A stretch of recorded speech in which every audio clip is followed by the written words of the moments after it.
Good morning, everyone. My name is Carol Herrera with InfoSite. Thank you for attending today's educational session. Before we begin, there are a few items I'd like to mention. We will be recording this presentation, and if you would like access to that recording, just email your request to info@infositeinc.com. I'll put that in the chat.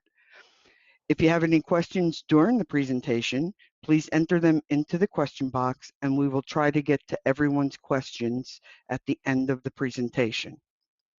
Lastly, we have included a brief survey of just 5 questions, which we would appreciate you completing at the end of the session.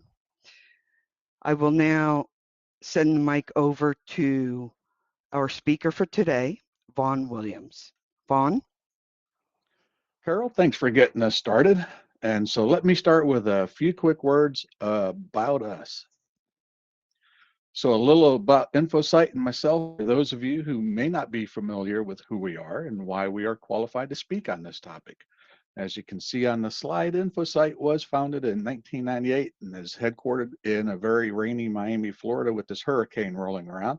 We architect, secure, and manage IT, OT, and ICS critical networks 24/7, 365. You can see some of the other services we provide on the screen. So if you are interested in learning more about any of our other services, just indicate that in the survey at the end of the presentation. And to note, our URL is on the top right of the presentation as part of the logo. The InfoSite team believes in learning and also earning certs. A small portion of them are on the screen. And here's me, Vaughn Williams, Senior Security and GRC Assessor for InfoSite with over 25 years of experience in IT controls, and cybersecurity. On screen, you can see some of the certs that I hold, and my passion is helping businesses keep their systems and data secure. On that note, we'll jump on in. For the next 25 minutes, we will cover the topics on screen, but I won't read them out for time's sake. And to prep you for the rest of the presentation, I do have a bunch of slides. The early part of this is not as important as the later sections, so we'll concentrate more time there. The deck will be available, so if you would like a copy, drop a slide deck, please, into the chat, and we'll follow up after the webinar and get that to you. As noted, let's define IoT and IT and highlight how they differ. We'll start with how others define them. There are a lot of different definitions of IoT. NIST has a paragraph, Gartner has a paragraph, ChatGPT has a large paragraph, but we use a simple sentence. Devices that are connected to the internet designed to easily share data with each other or users. The idea is to allow them to work together, have remote access, and enjoy the benefits of providing convenience, efficiency, and automation. There are a lot of different examples of IoT systems, some you might think of, some you might not guess for days. I wonder if any of you had smart toasters in mind when you signed up for this webinar. I actually came across one for sale on Amazon last night for about 30 bucks. So let's define IT, but not by using one of the 9 NIST paragraphs in small books or the 3 Gartner paragraphs, nor will we use ChatGPT's rather wordy response. I like the simple definition of computing systems, devices, and networks that are used to interact with various types of information. IT, after all, does stand for information technology. There are differences in the purpose of IoT and IT. IoT devices handle data autonomously over the internet, giving us the ability to interact with it with real-time monitoring, automation, and control across many different platforms, environments, and interconnected networks like homes, cities, etc. IT focuses on managing, processing, and securing data for various types of organizations, including data storage, communication, cybersecurity, and business application systems. There are differences in the scopes between them. IoT includes a whole bunch of smart devices and sensors, from consumer devices like smart thermostats to urban infrastructure like smart traffic lights. And IT focuses on our traditional definition of IT infrastructure and technology. IoT generates tremendous amounts of real-time data from sensors and devices and requires very quick processing to enable real-time decisions and actions. IT works with all types of data, sensitive data, new data, old data, and as lore has it, corrupt data. As a Star Trek fan, I actually laughed out loud when I came across this data matrix meme. IoT has unique security challenges due to the sheer volume of connected devices, with most having weaker security to facilitate the real-time need to process and interact with all of that data. IT focuses heavily on data security, especially business data, with best practices like encryption, firewalls, and intrusion detection systems. Control of IoT is often set up by individuals to operate independently, with devices communicating and making decisions without human input. IT is usually managed centrally by IT teams who handle all areas of the systems and networks. And with the convergence of IoT and IT, there is a lot of integration going on between the two, where IoT is relying on the traditional IT infrastructure to support its use in order to process, store, analyze, and transmit data. Since I've just mentioned convergence, let's look at some of the little nuances of having a converged network. These include unified data and device management, though merging does increase the attack surface for each. IoT brings threats and vulnerabilities to the IT network, and conversely, bringing IT onto a segmented IoT network brings threats and vulnerabilities to that IoT network. Converged networks need enhanced layered security measures across both IT and IoT components, and more on these later. If you notice the labyrinth puzzle and finish it before I click to the next slide, you've earned extra credit. Data volume and processing. The tightrope walk of managing the variety and volume of data from IoT devices while also attempting to maintain efficient IT is important. Thinking about how the bandwidth of IoT will affect your core systems and network traffic, among other things. And edge computing has become bigger the last couple of years. IoT is one of the reasons why. Edge compute is being used to process IoT data closer to the source, keeping traffic throughout the whole network lower, while the IT infrastructure is used for deeper analytic storage and integration with business systems. Talking about increased attack surfaces, edge compute and layered security features, management needs systems to support their real-time capabilities. Taking into consideration the low latency, event-driven, and faster decision-making communication, architectures, and processes. For network infrastructure, networks need to support the smorgasbord of various connectivity requirements. And creating and ensuring reliability and agility between these systems requires management of areas such as QoS or quality of service, bandwidth allocation, and fault tolerances to ensure that the data maintains its CIA and P, confidentiality, integrity, availability, and priority. Seamless interoperability between IT and IoT devices requires ensuring that protocols and platforms are all interoperable as well, oftentimes requiring middleware platforms, software, or APIs, application programming interfaces, to bridge gaps to ensure data is translated and compatible across the disparate systems. System resilience and availability are important tidbits to know and discuss, as outages or failures in either IT or IoT components can have widespread consequences between the converged systems. So if an IoT device fails, it could disrupt IT systems processing the data, or vice versa, which then makes resiliency even more important in your planning and BCP-DR2, as the systems require redundancy and connectivity, health monitoring, and if you have any, automated recovery mechanisms. Scalability. Your systems will need to be able to expand and grow to manage the increased volume of data and devices in the IoT area. Networks need to be set up so IoT devices can be brought online seamlessly and allow management of them without degrading performance. Device lifecycle management is important when integrating IoT devices. Constantly evolving IT systems create challenges in managing device obsolescence, firmware updates, and compatibility.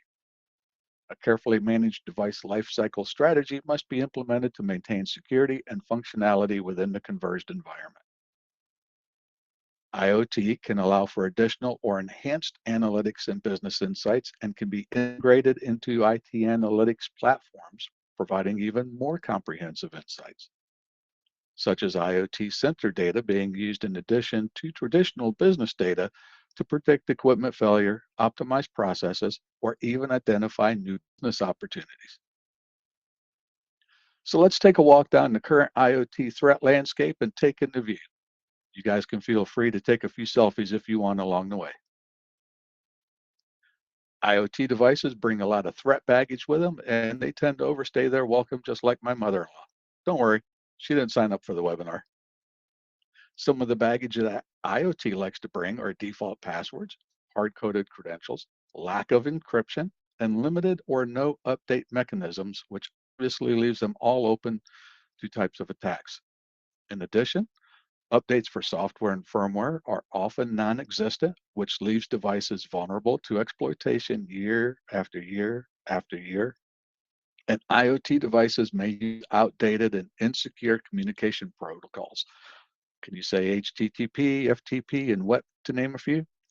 That makes them susceptible to attacks like man in the middle or other data interception attacks. When you have IoT devices, threat actors love to turn them into zombies in their huge botnets. Botnets are a valuable commodity on the internet, with botnet services selling time on the systems to launch targeted denial of service attacks on systems that are targeted by the purchaser. The Mirai botnet continues to spawn new variants. Prime target of threat actors is data that can be used for monetary gain. Even encrypted data, as data brokers are now selling encrypted data while waiting on future technologies to provide the means which will allow them to decrypt it. Quantum computing is an example of that. Targeted data also includes personal data like health data, smart home devices, etc. Weak security, like in the Mirai botnet, and breaches in cloud services allow unauthorized access to that IoT data, allowing identity theft, corporate espionage, and more, where this data will likely be sold on the dark web. If you're not familiar with the dark web, it is an interesting place, and maybe in a future webinar, we can take you on a tour of it. IoT supply chains will offer easier access to threat actors, since IoT devices are generally not kept as locked down as computing devices and network systems are. And IoT ecosystems use a lot of various third-party vendors for software, hardware, or cloud services. A single vendor compromise can affect the entire ecosystem. IoT devices make it easier for threat actors to commit espionage or perform sabotage. Industrial IoT devices used in sectors like energy, manufacturing, and transportation could suffer attacks that can result in physical damage, service disruptions, and even the loss of sensitive operational data to competitors or nation states. Stuxnet was a great example of that. If you don't know what Stuxnet was, drop a question into the chat and we can discuss it at the end. Attackers can exploit the IoT devices to sabotage production lines or critical processes and cause financial losses while potentially endangering human lives, like a recent water utility that had a breach where the threat actors tried pumping a dangerous amount of sodium hydroxide into a water treatment system. APT groups love IoT devices to infiltrate networks, where they will remain undetected for long periods of time, harvesting intelligence data, performing additional strategic attacks. And the nation state actors like to focus on IoT devices to conduct espionage, disrupt services, and potentially prepare for future conflicts. Compromised devices and critical infrastructure like power grids and transportation networks can weaken national security. And I'm sure you've heard a lot about nation state actors targeting America's infrastructure. And boy, do they really like to try to access our electric grid. IoT also comes with physical security risk, as most people, companies, etc., haven't put this on the forefront of their security plans. The country's largest hacking event, DEF CON, actually includes a car hacking village with contests to see who can hack a car the quickest. Smart cars are a great target and fun target, and not just for security experts. IoT devices have an inherent lack of security monitoring with no one looking at logs or events. This can allow the attacker's presence to persist for long periods of time. And you can see a list of other potential weaknesses on the screen. Our last slide for threats is the emerging future technology of AI and machine learning. You can actually use versions of AI to write malware targeting specific vulnerabilities in systems. Does anyone here know the security specifics of 5G or blockchain? And just know our governments have our back and will help us by providing enhanced regulatory oversight, frameworks, and regulations. Yay! The IoT kill chain is really the same as the cybersecurity kill chain. If you're not familiar with the kill chain, it was first created and introduced by Lockheed Martin back in 2011. And as the name implies, terminology does have military concepts embedded in it. These are the steps that attackers follow during a cyber attack. Armed with this knowledge, we can identify opportunities to detect and disrupt attacks at these various stages. So reconnaissance is the first step a threat actor goes through to target you, your firm, your organization, and to start planning an attack. It's the process of gathering information about the targets with the intent to find and exploit any vulnerabilities or potential weaknesses. You can see a list of these items on the screen. I'd like to point out there are places like Shodan on the internet that ease the burden of threat actors performing intelligence against targets. Shodan is actually an IoT search engine of IoT internet connected devices that allow researchers to easily find targets. It may actually tell you if the IoT systems are using default credentials, making it really easy for misconfigured systems to be taken advantage of. Weaponization is a critical step because it turns potential security risk into actual tools for cyber attacks. This is where the creation happens of tools or malware that's needed to exploit the discovered vulnerabilities or default configurations. They may develop or adapt malware or customize existing exploit kits. And then they test the malware against the vulnerabilities. They develop the delivery mechanisms, often employing automation and scalability along with a command and control setup. Delivery is getting the malicious payload to the targeted IoT devices.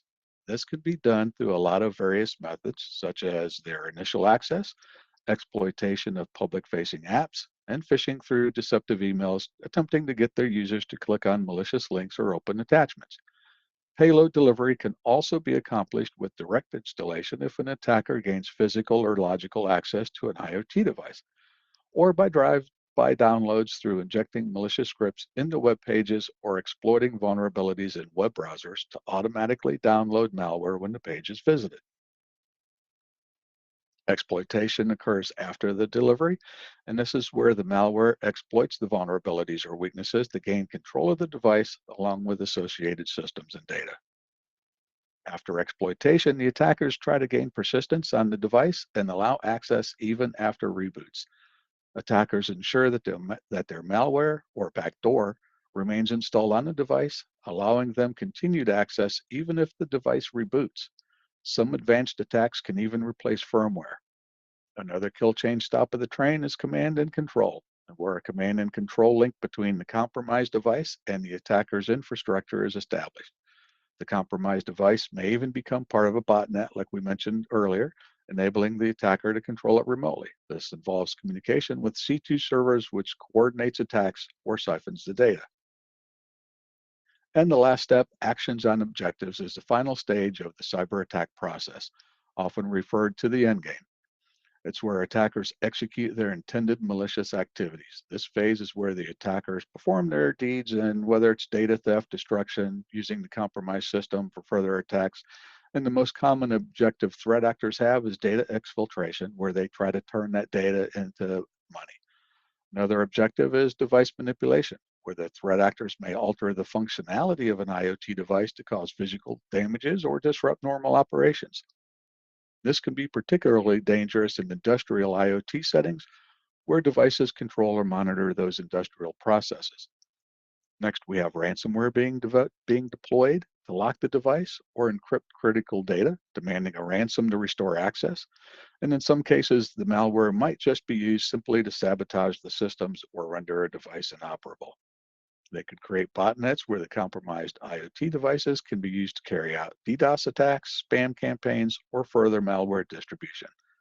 And lastly, using compromised IoT devices as pivot points to bypass network security measures and gain access to more secure or sensitive parts of the network. So let's finish up the meat and potatoes by looking at how to safeguard IoT devices, systems, and their environments. We'll start with device security and hardening, and you want to do this to the devices to ensure the device itself is as secure as possible. This can be accomplished by using strong, unique passwords and removing or at least changing the default credentials. If available, implement MFA, multi-factor authentication. And while I don't prefer text-based OTPs, one-time passcodes, they are better than not having anything else. In addition, as you likely know, you can ensure you have regular firmware updates and patches installed. You can also disable unnecessary features. Don't need FTP? Turn it off. Also, more devices are offering secure boot and root of trust options. Secure boot to keep malicious firmware from loading, and root of trust to ensure cryptographic keys are used and enforced. You can enforce data protection and ensure the data generated, stored, sent, or received is protected through enforcing encryption at rest and in transit and implementing access controls that deny unauthorized access. You can limit the data collected to only what's needed to eliminate data creep.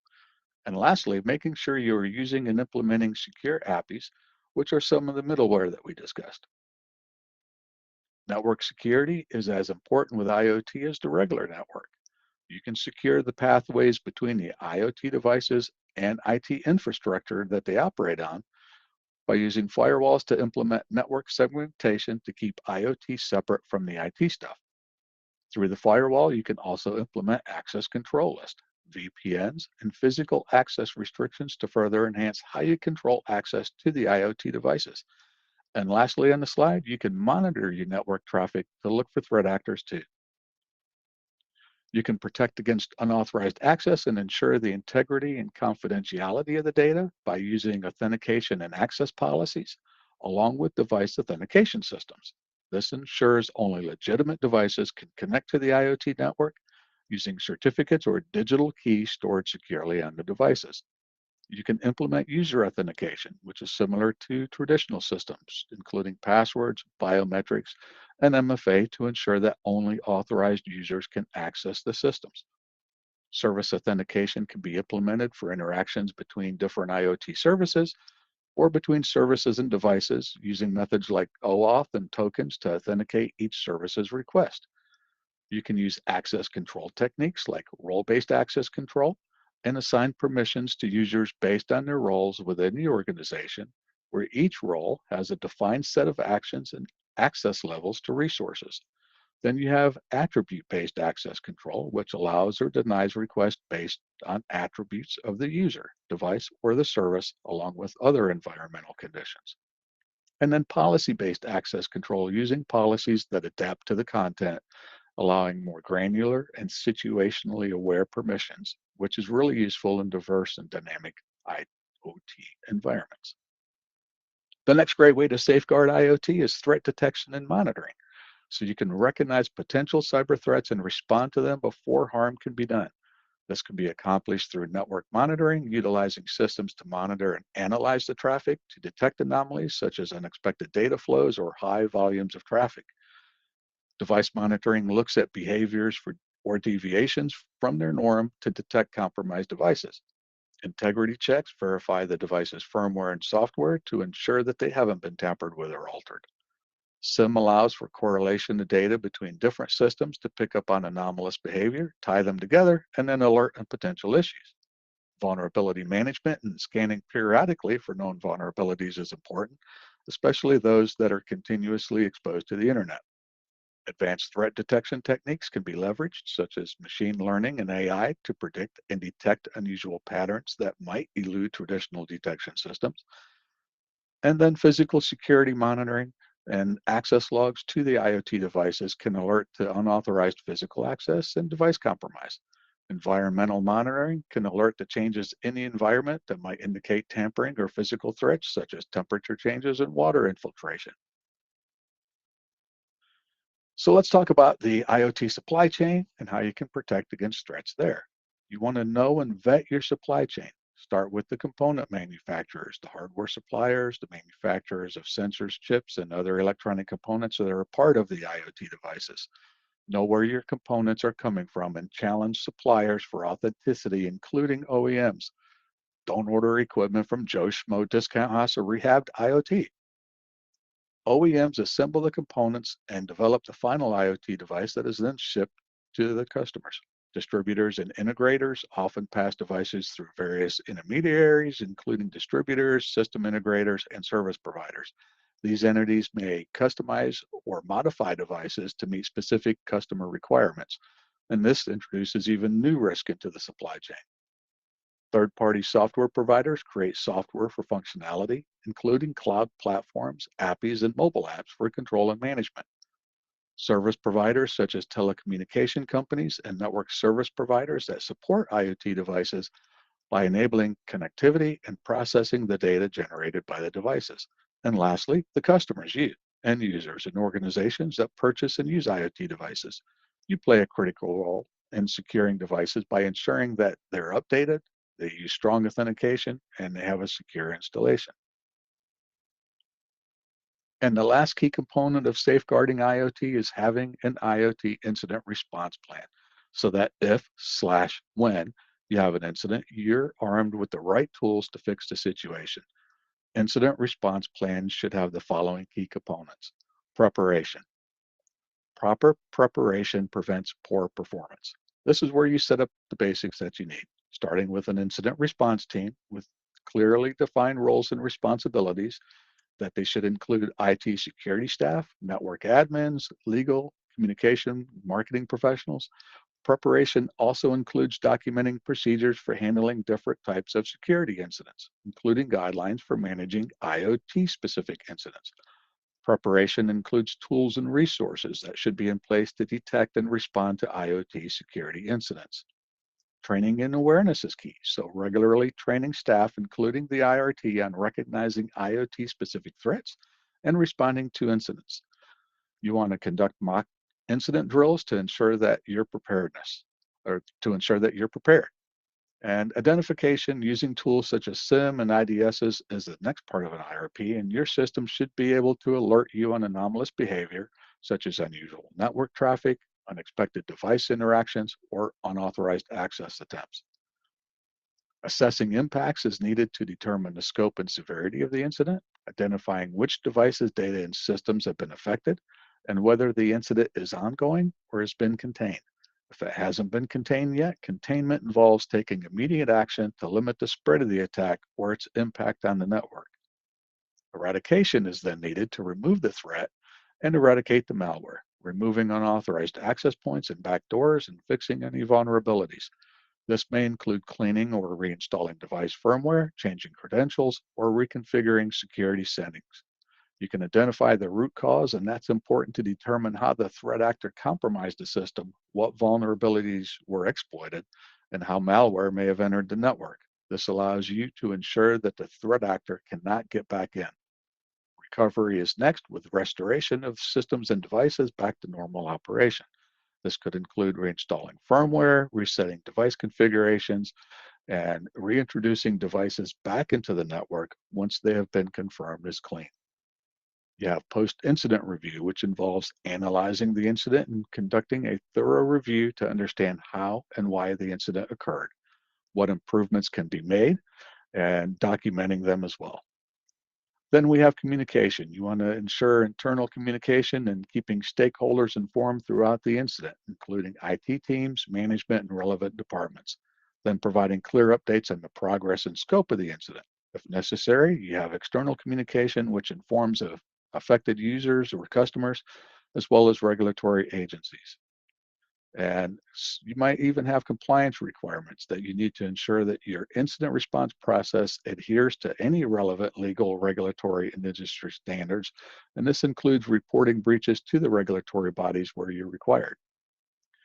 Now that we have all of that covered, you guys are now armed with how IoT and IT are defined, what should be considered when trying to converge the networks, the threats and vulnerabilities you face when doing so, and what some vital steps are to protect against those threats and vulnerabilities, ending with the incident response process. Remember, we have an incident response template we can provide. Just drop that in the comment in the chat and say IRP template, please. And so let's do a Q&A now. Carol, do we have any questions? Thank you so much for that insightful presentation, Vaughn. It appears we're out of time, so I do have some questions, and we will email our attendees with all of the answers. Finally, please remember to visit our website for a schedule of upcoming sessions that might be of interest to you.